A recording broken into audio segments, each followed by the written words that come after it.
घर खरेदी करताना बऱ्याचदा बिल्डरकडून मोठमोठ्या जाहिराती केल्या जातात, फ्लेक्सबाजी केली जाते किंवा ब्रोशर्स दिले जातात. आता ब्रोशर्समध्ये ज्या गोष्टी नमूद आहेत, त्या असणं बंधनकारक असतं का? हो, तर रेरामध्ये ही प्रोव्हिजन आहे, की ज्या गोष्टी बिल्डरने ॲडव्हर्टायझिंग मटेरियलवर दिलेल्या आहेत, म्हणजे फ्लेक्स असतात, ब्रॉशर्स असतात, वेगवेगळे डिजिटल मीडिया थ्रू व्हिडिओज असतात.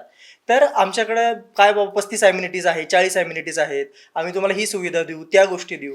तर ह्या सगळ्या गोष्टी बिल्डरनी ॲडव्हर्टायझिंग मटेरियलमध्ये दिलेल्या असतात. त्या तशाच्या तशा देणं हे बिल्डरवर बंधनकारक आहे. म्हणजे तुम्ही एक ऑब्झर्व्ह केलं असेल, की पूर्वी एक 2, 3, 4 वर्षांपूर्वी अशी फ्लेक्सबाजी खूप जोरात व्हायची. पण आता जर तुम्ही फ्लेक्स बघितले, तर एखाद्या हिरोईनचं असतं किंवा एखाद्या नेचरचं असतं. या गोष्टी बिल्डरवर बंधनकारक असल्यामुळे त्यांनी हे फ्लेक्स पण बदलायला आता चालू केले. त्यामुळे जे ॲडव्हर्टायझिंग मटेरियलवर गोष्टी आहेत, आपण हे बघताना म्हणजे आता बऱ्याचदा असं होतं, की काही-काही रेराच्या केसेसमध्ये अशी उदाहरणं आहेत किंवा अशा ऑर्डर्स आलेल्या आहेत, की एकदा ॲडव्हर्टायझिंग मटेरियलवर तुम्ही विश्वास ठेवून जर तिथं फ्लॅट बुक केला, पण ॲग्रीमेंटमध्ये जर त्या गोष्टी नसतील, तर मग त्या तुम्हाला मिळणार नाहीत.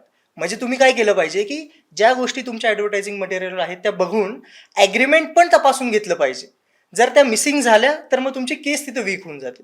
त्यामुळे बंधनकारक बिल्डरवर आहेत का, तर 100% बंधनकारक आहेत. फक्त त्या गोष्टीचं एक्झिक्युशन तुमच्या पद्धतीने प्रॉपरली केलं गेलं पाहिजे.